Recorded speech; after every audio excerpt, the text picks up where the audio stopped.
Okay, I haven't done a logic video for maybe a couple months. I took a little break after I did 10 of them, kind of going through some concepts of sentential logic, or SL. And the last video I did was a video which was kind of going over the 11 rules that we have when we're doing proofs in sentential logic, or derivations. Like how in sentential logic we have the truth tables, which is our semantics, it's about truth and meaning, and here we have our derivations, or our proofs, which is the syntax. We have we have 11 rules of what we can do with all of our connectives and symbols, and given any thing that we want to derive, we have a couple, either 0 to 3 or 4 assumptions that we have to basically work with what we have to get a certain thing that that is wished to be derived. So we're basically, in this video, I'm going to do proofs. I picked 6 proofs, which I'm having on the board here, but I have picked 6. Oh, by the way, I'm using a book called I've been using throughout this whole series. I've been using it's a book that's called The Logic Book. It's by Mary Bergmann, or Bergmann, Bergmann. And I've picked 6 problems, or 6 proofs out of that book. That is the book that was used to teach me logic, and when I took logic. There are 6 problems that I've picked that don't use subderivations. There are 6 rules out of our 11 which do not require a subderivation. Now, a subderivation is as follows. Like how, let's say we have 3 assumptions. The rules I'm going to use today don't require us to assume anything. This is a subderivation, where we have to assume for something in order to get what we want. The rules I'm going to be using, the things I'm going to be doing today, the problems that I've picked don't require such subderivations. And the rules that I'm going to use of the 6 problems that I've picked are ampersand elimination, ampersand introduction, wedge introduction, horseshoe elimination, and triple bar elimination. Now, if you don't know what these things are, then I recommend that you go back to one of my beginning videos on SL. Or at least go back to the previous video, Sentential Logic 10, to kind of get an idea of what these rules are. So, if you have any questions, please comment below, and I'm going to jump into the problems now. So, for problem number 1 that I've picked, we want to derive, I hope you can see that okay, we want to derive tilde A wedge B, which is not A or B.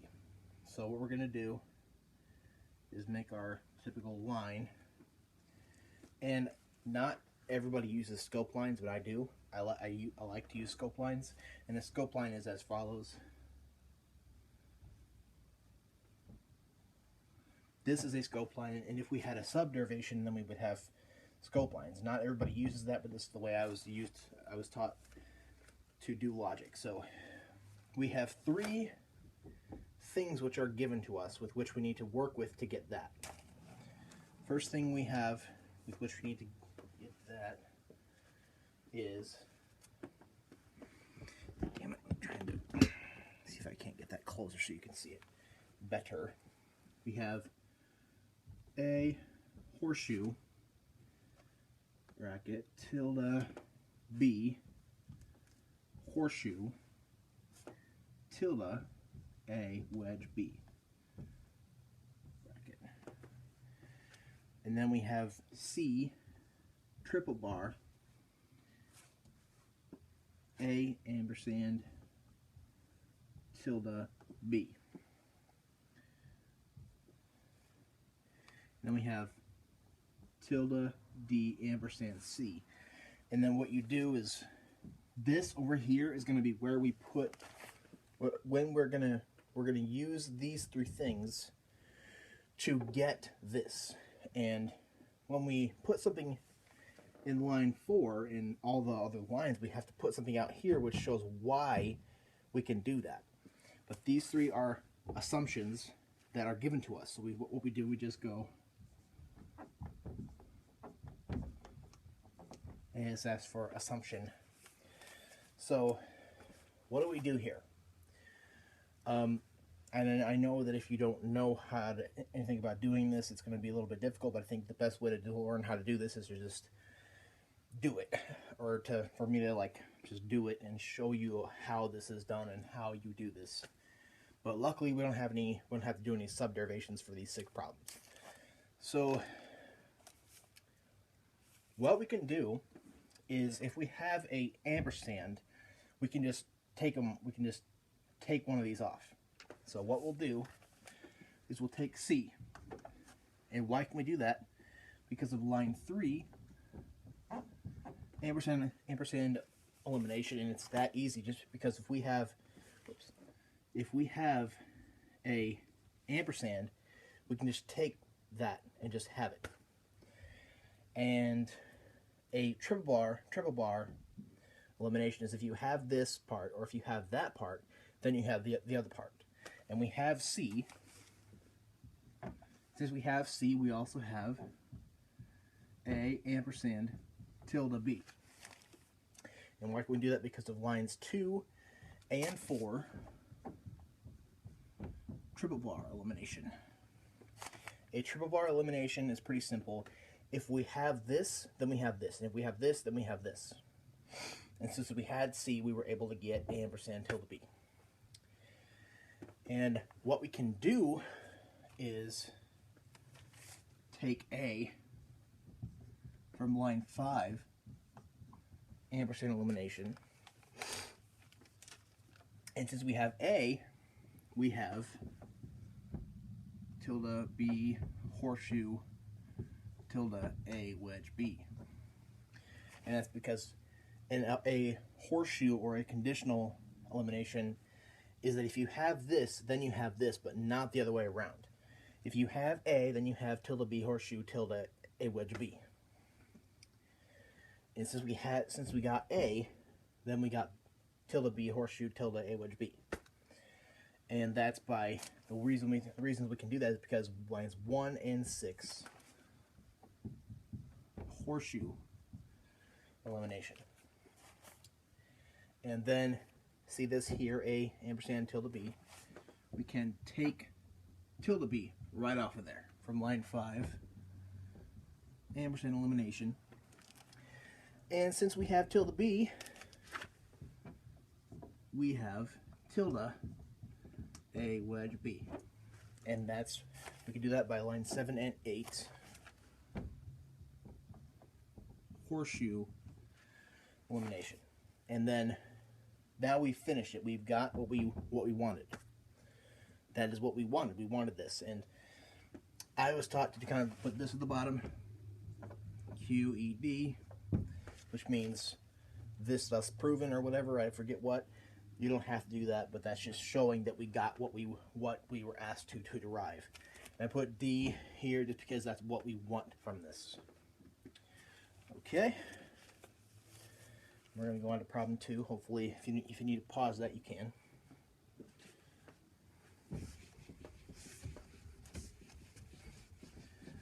And like I say, if you have any questions, just say something. Just say so in the comments.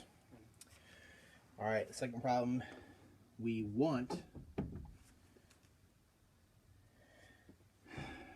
E ampersand D ampersand tilde B ampersand C.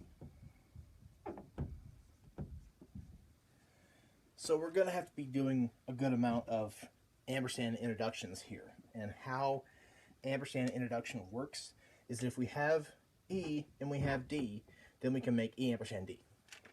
That's pretty much how that works. So we have two assumptions here.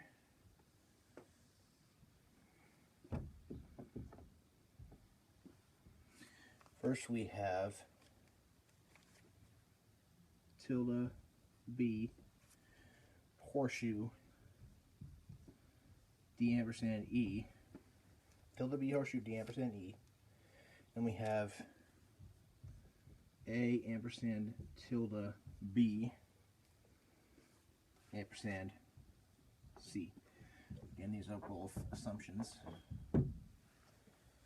And so hopefully you can see that.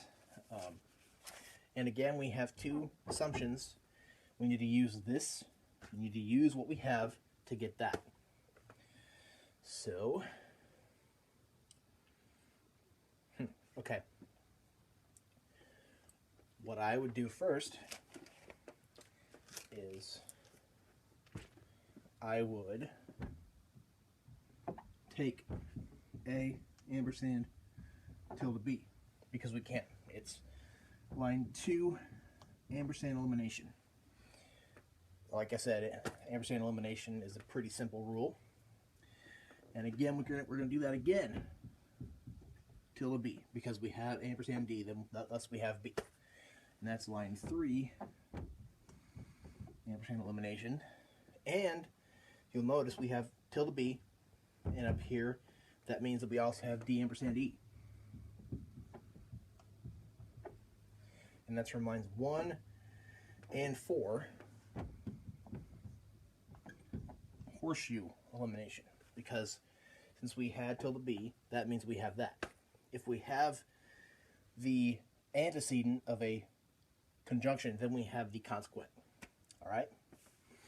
Now you see that we have D ampersand E, and one conjunct that we want here is E ampersand D. We can't just flip those two around. We have to kind of, do something a little more complicated, which we just have to take D, that's line 5, ampersand elimination. We can take E, also from line 5, horseshoe elimination, and then go like this from lines 6 and 7, ampersand introduction. Now we can't just flip them. We have to take it apart and put it back together again the way we want it. All right. So we also want B ampersand C, and there are different ways that people might do this. There are different methods, different different like orders that they put this part in, and as long as you understand your rules, understand what you have, understand what you want, and then you'll get there. One time I first took logic maybe 2 or 3 years ago.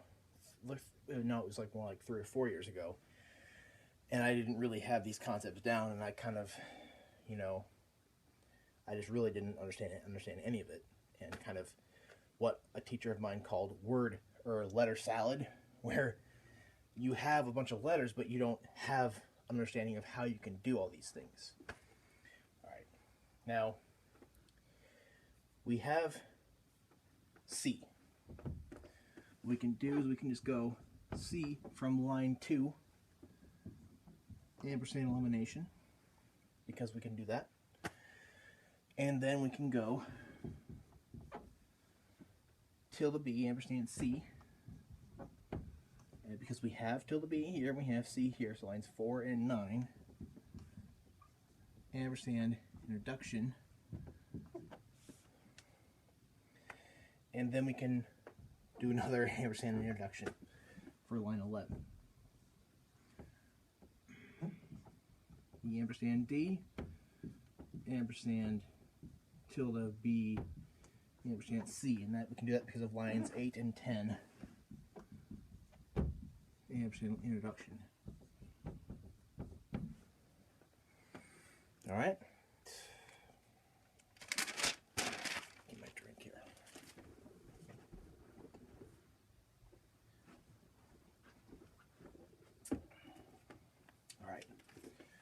here we want tilde E wedge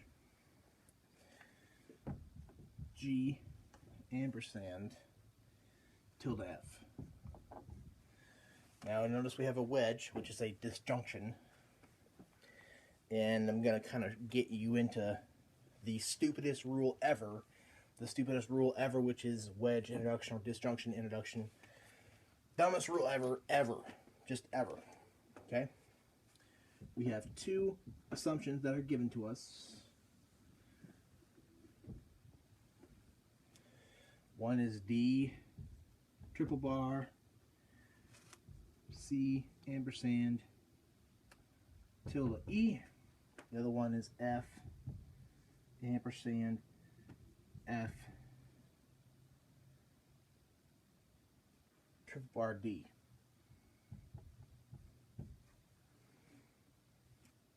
Okay. All right. This doesn't seem like it would be a simple thing, but it really is. Notice that we don't even have a G in here. We don't have a G in any of our assumptions. And yet we don't have to make any subderivations in here either. So how would we get G ampersand F when we don't have a G? And this is a thing where we don't have to do any subderivations. Let me show you. All right. First we're going to take this one apart. This ampersand. We have F from line 2, ampersand elimination. We also have F triple bar D also from line 2, ampersand elimination. And notice that with a triple bar, if we have this, then we have this. If we have this, then we have this. We have F. Therefore, we have D. Lines 3 and 4, triple bar elimination. And notice we have another triple bar up here, which means that if we have D, then we have C ampersand tilde E. We have D, which means that we have C ampersand tilde E from lines 1 and 5, triple bar elimination. All right, and then we can take tilde E off of number 6. From line 6, ampersand elimination. Alright, so we have one of our disjuncts. And this is going to seem a little difficult because sometimes wedge introduction or disjunction introduction can be difficult. It can be difficult because it's so simple and so dumb. Or I wouldn't say it's dumb. It is a rule, and it does work, you know, in proofs, and it is a universally accepted rule. It's just like it's so mind-numbingly dumb and mind-numbingly simple that it can trip up some of the, you know, most skilled logicians. So it's going to be pretty simple. You ready? Line 8, tilde E wedge G ampersand tilde F. And that's from line 7, wedge introduction.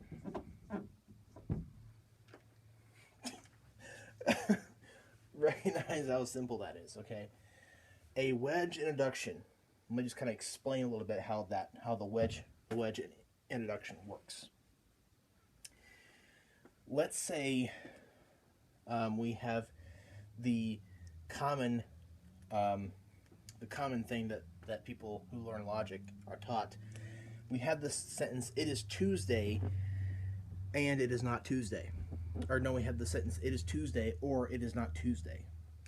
The sentence, it is Tuesday and it is not Tuesday is a logically false statement. However, the sentence or statement, it is Tuesday or it is not Tuesday, is logically true, which means it's always true no matter what.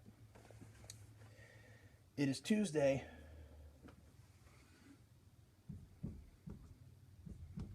It is Tuesday or it is not Tuesday. It's always going to be true. If it's Tuesday, it's true. If it's Saturday, it's true. That's just the way it is.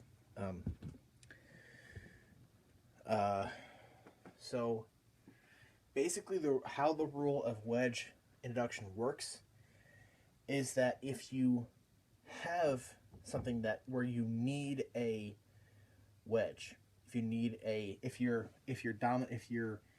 dominant operator is a wedge or a disjunction, all you need to get what you want is to have one of the disjuncts.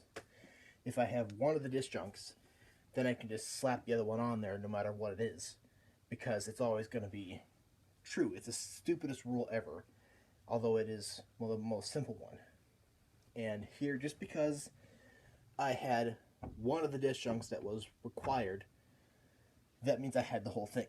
And that's just how wedge introduction works. Now, if you have further question about this rule or any of the other rules, then please comment below. I'm going to let that sit here for a little bit so you can pause it if you need to. And I'm going to erase it.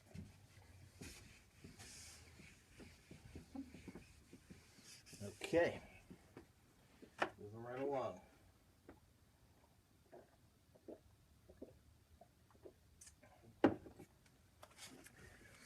All right, number 4. We need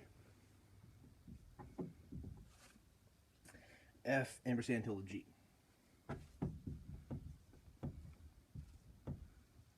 And I want to make a remark. Make sure that when you're doing these proofs that you have everything lined up. You have to have your bookkeeping and you have to have everything lined up pretty well. It doesn't have to be pristinely perfect, but it has to be lined up pretty well so that you know what's going on and what you're doing, and you always know what's what, and you are just really sure of everything. Otherwise, you will fall into stupid mistakes because your lines aren't straight and you don't have good bookkeeping. And also, when you make your symbols, make sure that this doesn't become this doesn't become this, or this, make sure that this doesn't become that, stuff like that, make sure that everything is pretty solid. Otherwise, that's just, that's one of the big rules. All right, we have 3 assumptions here, 3 things that are just given to us. How generous of them. The first being F wedge tilde G horseshoe. I just did it, see?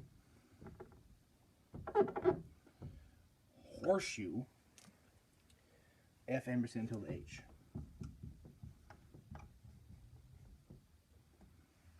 F wedge tilde G, and I'm not perfect either. My bookkeeping and everything is not perfect either. That's just something to strive for, something to try and do good at, because people who take logic can get into some pretty messy things. Just as long as it's readable and you understand what everything is, you're good. F wedge tilde G horseshoe, F ampersand tilde H horseshoe tilde G, tilde H horseshoe tilde G, and then we have tilde H,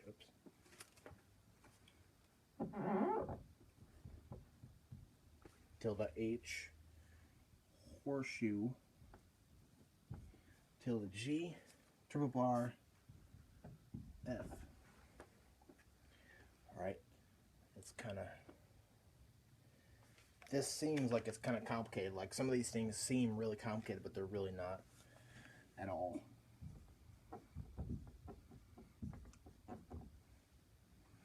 Alright. Remember that if you have, in a triple bar, if you have this, then you have that. And if you have this, then you have that. We already have this. Tilde H, horseshoe tilde G, we have that. So immediately you can just go F. That's from lines 2 and 3. Triple bar elimination.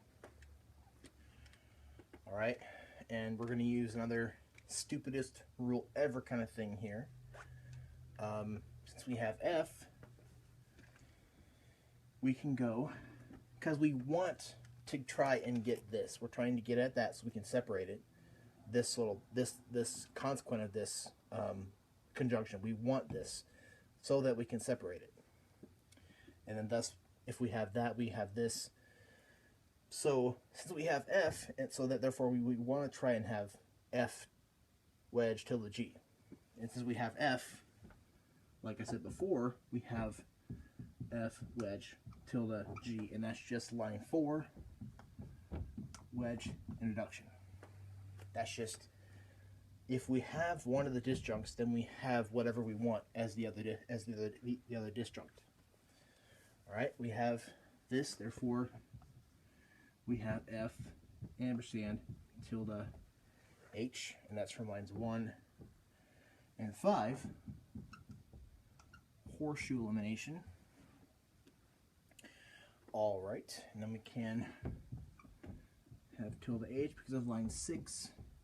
Ampersand elimination, and since we have tilde H, we have tilde G. And we can do that because line 2 and 7, horseshoe elimination. All right, and what we want is F ampersand tilde G, right?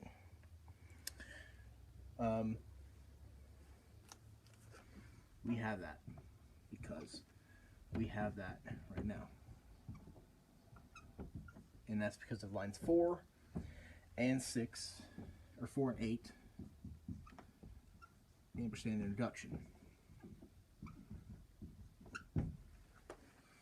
Alright, 2 problems to go. Now we did use the wedge introduction again, so that helps us to kind of help you understand this mind-numbingly simple rule. Other than that, we had some ampersand stuff and some horseshoe and triple bar stuff. But it's pretty simple. Like, when you don't see any of this, it looks complicated, right? But it's really simple. That's just how you can pull stuff out of other things and put stuff together. It's like Legos almost. All right, I'm gonna let that sit there for a little bit so you can pause it if you need to. And erase. All right. Everybody doing good? All right. Now we want tilde G. Now, what I'm going to do in further videos is tilde introduction and tilde elimination, and that requires subderivations, but in this problem, that is not necessary. And we have 1, 2, and 3 assumptions. The first one being H ampersand tilde I horseshoe tilde G. H ampersand tilde I horseshoe tilde G. And F wedge tilde G triple bar H. And we have F ampersand tilde I.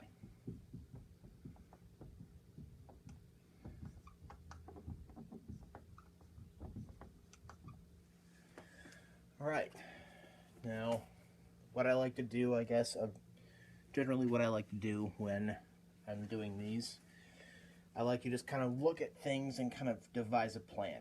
Devise a plan as how I'm gonna get this through what I have. And also, you should probably know that the 11 rules that you have, that is all you have. You can't make up other rules. You can't, try and just assume that that is the case, or just kind of this conjunction. So what I'm going to do is I'm going to take F off of line 3, ampersand elimination. And we have our trusty wedge introduction here, because we want that to try and get H, right? Boom. From line 4. It's pretty dumb, isn't it? Well, it's pretty simple, and yet it can be so hard. Trust me, I know, because it gets kind of like this can get pretty hairy, like if you're in the midst of a very difficult proof and you just have to do this, it can get kind of hairy, let's just say that. And since we have F wedge tilde G, we have H because of this triple bar. Because if we have one of these, then we have the other, and if we have this, we have that. So that's from lines 2 and 5. Triple bar elimination. All right, then we're going to take tilde I off of line 3 because we need it. And boom, we have H ampersand tilde I, and that's from line 6 and 7. Ampersand introduction. Therefore,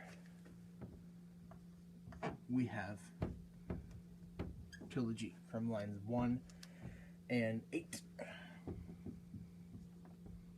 Horseshoe elimination. See, yeah, it's just, this is just, and like I said, it gets a lot more complicated than this, let me tell you.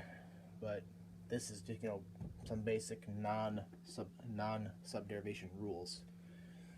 And often when you see just one letter, you see G or tilde G or tilde whatever, you know, see one letter and the tilde or just one letter, often that can make you kind of scared, because that can lead to some, you know, lots of different subderivations, you know, and doing tilde introduction and tilde eliminations. That's pretty simple how we got that. We're just kind of plugging stuff into others, and again, like I said, it's Legos.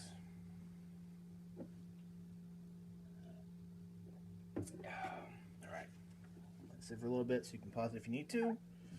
And one more problem left.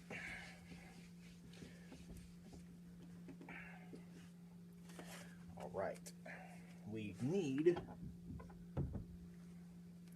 F horseshoe tilde G, F horseshoe tilde G.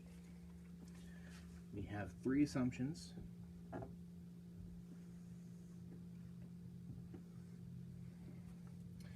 One is E wedge H horseshoe F horseshoe tilde G. Next is C wedge D, C wedge D, triple bar, E ampersand tilde H. Tilde H. And then the last one is just C.